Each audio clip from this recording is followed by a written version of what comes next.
she has kind of a flow that this is just something to think about. And so she talks about using video to um, transfer the information. And so when video, a lot of teachers flip their classroom in a traditional setting, just because it allows the kids to go back and watch those videos at their own speed. um, it can double you in the classroom. I really like to use videos because while students are watching a video, I can be doing something else. And so you kind of have that, and students can pause and rewatch and rewind. And it's also a great resource for parents. I think about this often. All my peeps played in orchestra, and I've never played a stringed instrument in my life.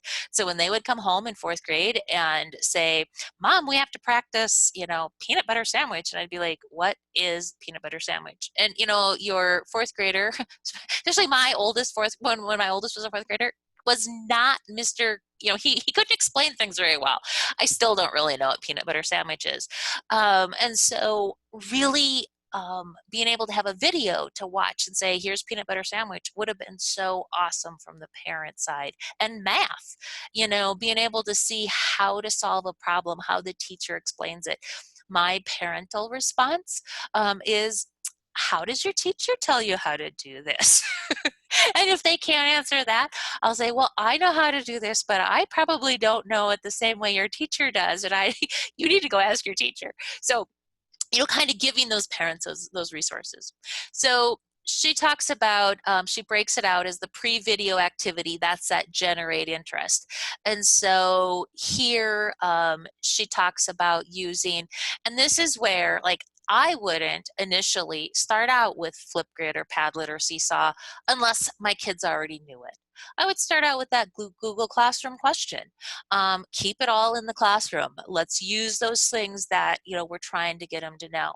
And so you can ask them to engage in a text-based discussion. And then we can roll it out, and here again, when they watch the video, you can post questions to say, after watching the video, use the Google Classroom question or use a Google form. And then after the video, this is where you can have a writing prompt as an assignment. Could be where Jamboard comes in. And so it's a really nice flow that you can utilize.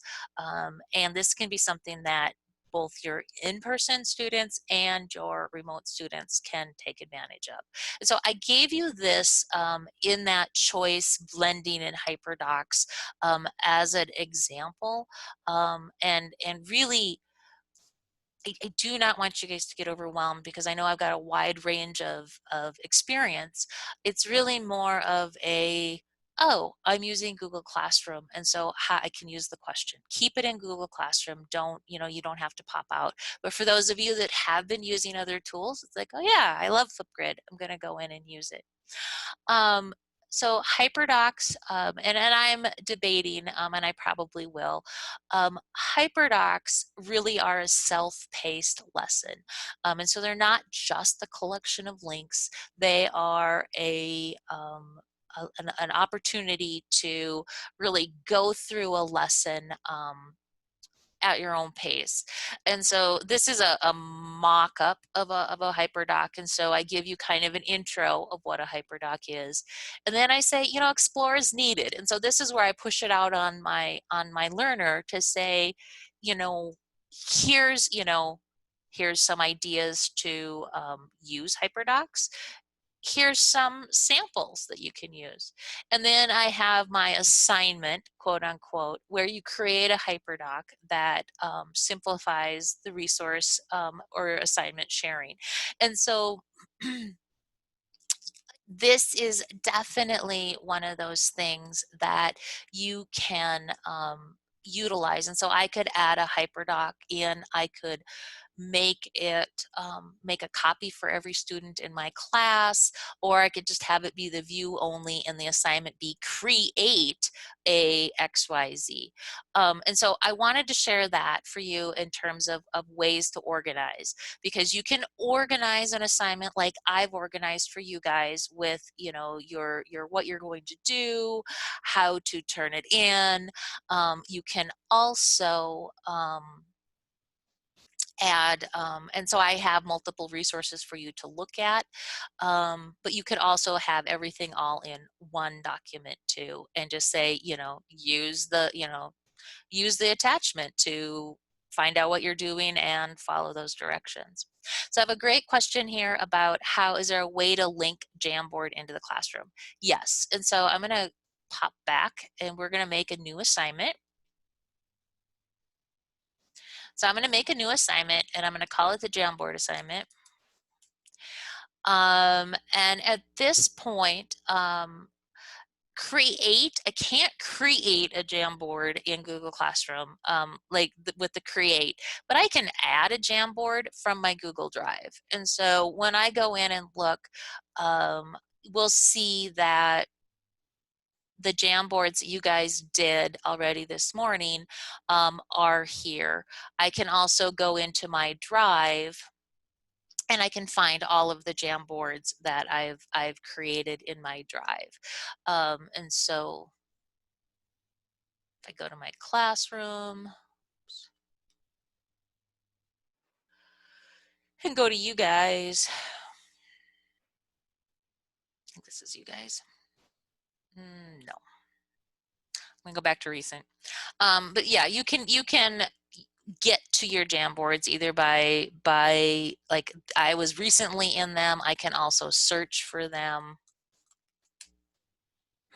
and it's going to pull up all the Jamboards that I have used in in this Google Classroom. And so I can grab it, I can insert it, and then I can also do, I could say students can view the file, meaning this could be a Padlet that, you know, I'm just sharing information. I'm going to add links and resources and share information like I would just a resource. So they can't interact with it. I can say they can edit the file, which would mean that they could collaborate.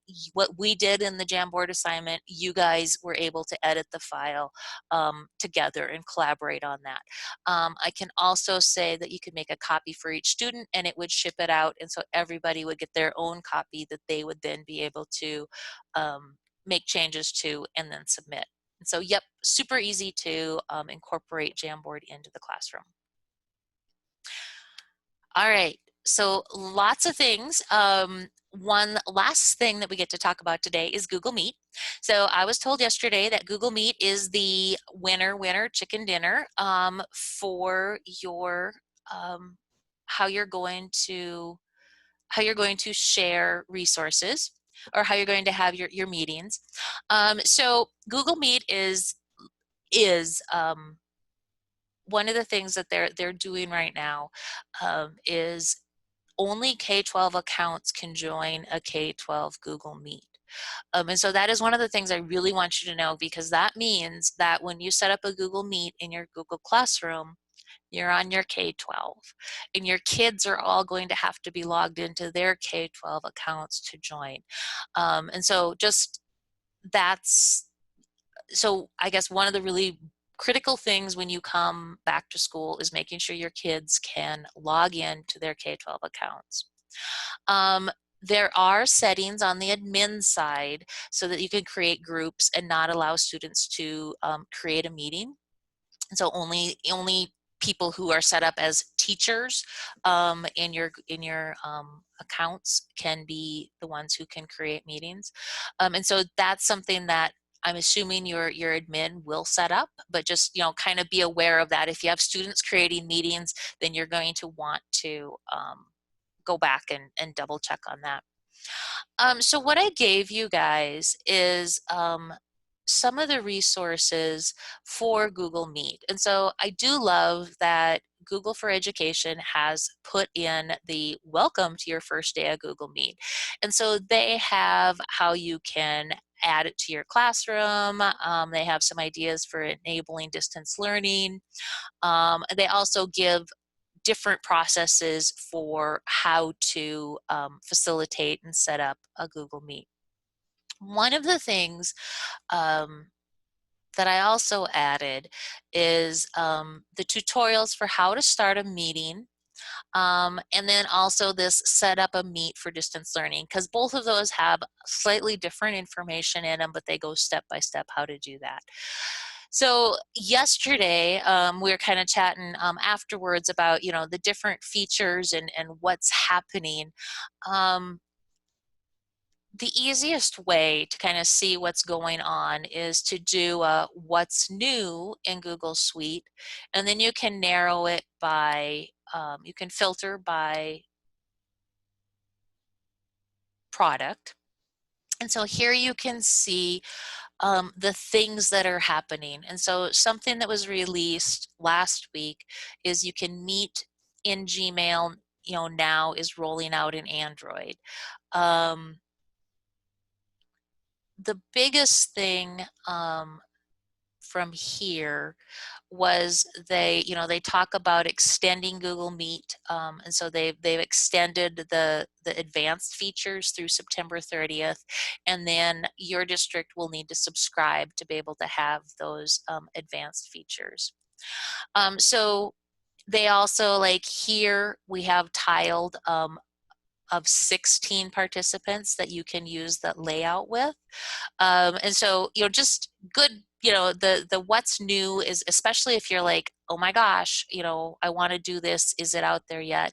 But then the what's coming up is probably even more useful, because you can find out what is happening and what's coming down the pipe. And so here, they have meeting moderation controls. And so it's going to give the host more control. That is currently in development. And so like right now, I can mute, but everybody else can mute too. And so everybody can mute, which is, you know, great. I mean, I love being able to mute people, but just so you know. They're also going to be adding breakout rooms, which will be great. They're also going to be adding the Jamboard digital, you know, Jamboard Meet integration, and so that's going to come. Also the hand raising, and so you're going to have some options that will be coming up, and so it'll turn our Google Meet much like into what we look at in Zoom.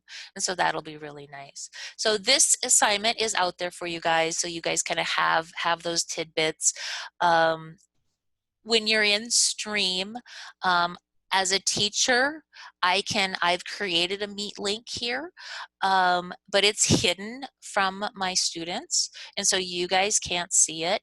This is where in the settings, I can, if I want to, have the Meet be visible to students or not. I can also copy it from my settings. I can reset it. So if I'm having issues, I can reset it.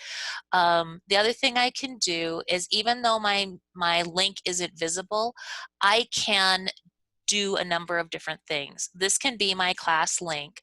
I can copy my link. And so I could drop it in an announcement and say we're having, you know, office hours.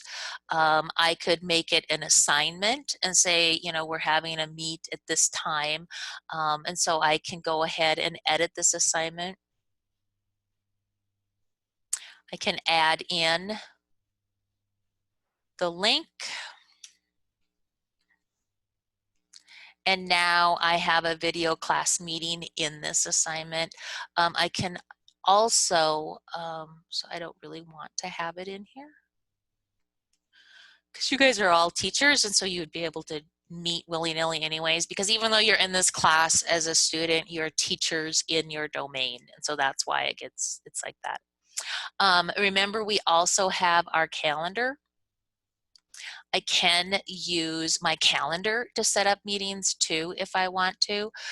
You'll notice that my assignments are all due at 11 o'clock. And so when I'm in here, I can, if I edit this, I can add a Google Meet for video conferencing right within the assignment. So you have a number of different options if you want to do, you know, different things. When you do make an assignment, the only thing I'm going to, if you do something directly, if you want to make a meet, you're going to want to make sure you'll see my default came up to my calendar. And so that would be my Julie Erickson calendar. It's not my Mobridge calendar. It's not my Burke calendar. It's my Julie calendar. And so I would want to change my calendar to make sure that it shows up on the Mobridge calendar. So just so you know, if you do something from the calendar, that will it'll default to you, and that's, I mean, and that's why you'll be like, what the kids don't see it. Well, that's because it's on your calendar. The nice thing is you can go in and edit and move calendars. You can't do it on your phone, but you can do it on your computer. Your phone, once you make a calendar appointment, you can't change it, but you can come over to your computer and change it. So awesome. So this gives us about 10 more minutes of class time. I'm watching the chat. I'm not seeing any chat. But I do want to remind you guys that we have office hours this afternoon at 3 o'clock. So I kind of want to talk about that. So I've given you guys a ton of resources and a ton of ideas and a ton of things that you can do. Office hours is a time to pop in. You can come and stay the whole time. You can come and stay for, you know, just a quick question. Basically, what will happen is if you guys don't have questions, I will talk randomly. No, no, I mean, you can come and say, I want to know more about choice boards, or I want to know more about XYZ. Yes, they can submit any document, PowerPoint, Google. Lindsay, I'm like, I can't answer that question. Jessica, they can submit anything. And so when I go and attach an assignment, if I attach something from my computer, so I'm going to pop over to be me as a student. If I want to add or create, I can add from my Google Drive, I can add a link, or I can add a file. If I add a file, this is where I can upload something. And so I can browse or I can drag. And so I could bring over a Word document if I wanted to. So we'll do Zoom settings. And so it's going to bring over a Word document. And here it is. So I'm going to resubmit this assignment just so you guys can see what it looks like. And you can see this symbol tells me as a teacher and a student that this is a Word doc. So I'm going to say turn in. Now I'm going to pop back over to me as a teacher, and we're going to look at that rubric sample assignment. I see I have one turned in here, and it's me. I can click on the assignment and it'll open it up so that I can see what was turned in, and I'm going to see it as a Word document. So I can open it with Google Docs if I want to, and then we're going to get that same message that we did yesterday where it's going to tell me that I can so now it's turned into a Google Doc, but up here it has that docx, and so it's still in the doc format. So I'm going to ping over here, and I'm going to say, I want some more clarification on this instruction. Notice I highlighted this word, and I'm going to add a comment. And there's a comment bank. Did you guys know there's a comment bank? So the comments that I use all the time, I can add to the comment bank, and then I can copy them and I can paste them in, and boom, I have a comment. And so if you are using a comment multiple times, I can also start typing, and I can say login, and it's going to pull up a comment that I have over in my comment bank that has that word. And so super awesome, especially if you start.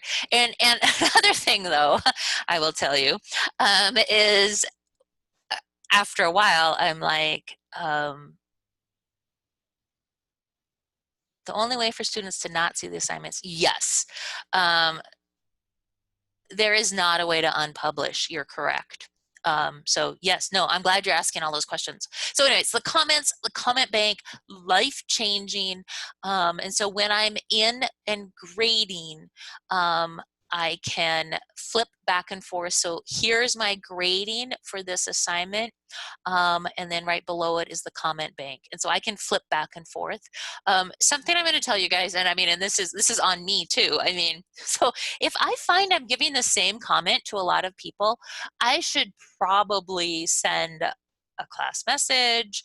I should probably do, make an amendment to the assignment and add that in, because chances are if I'm having to add that comment everywhere, I should probably be more clear. But yeah, but I also really like it because you may want to have a comment that, you just want to say, especially like for your rubrics, the paragraph, the topic sentence, needs to be clearer. And so that can be a comment that you use repeatedly and you don't have to recreate the wheel.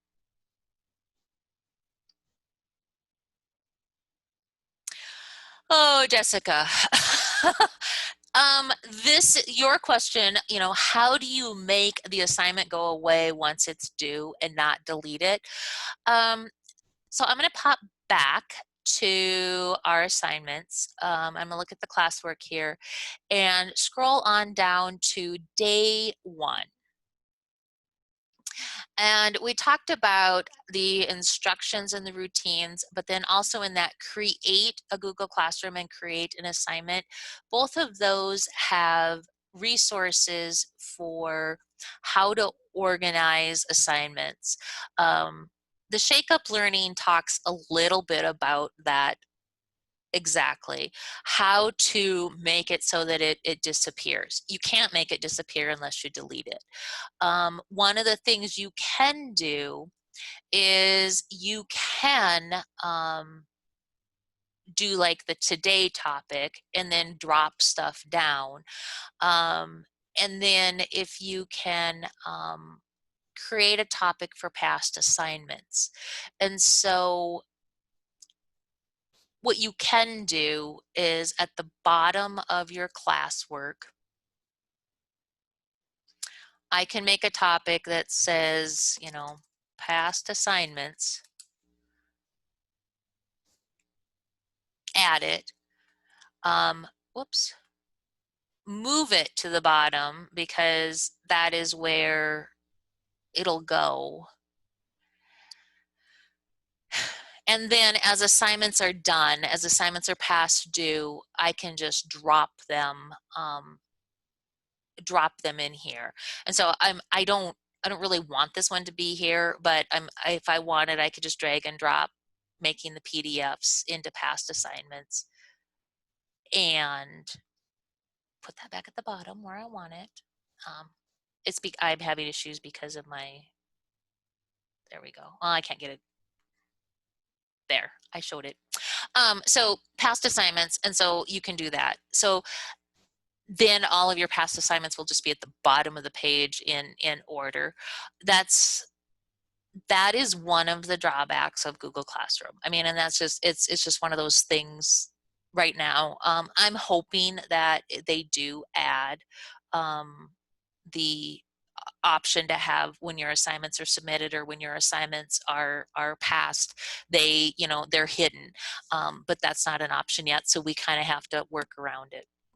So great questions. All right, any other questions before we jump into, I'll talk about office hours a little bit more.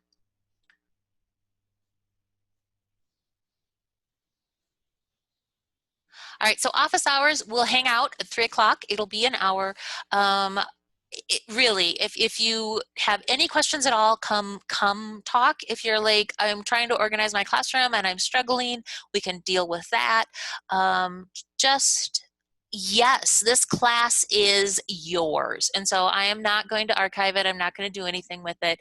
It's yours and you'll be able to use it. And that is really why I gave it to you. And if you do need like the assignments and you want to copy an assignment, I mean, you can just copy and paste the text out of it and paste it into yours. That's how I got some of my ideas. Was I was like, oh, I like how this is structured in somebody else's class, and I just copied and pasted it. So yep, it's there for you, and use it.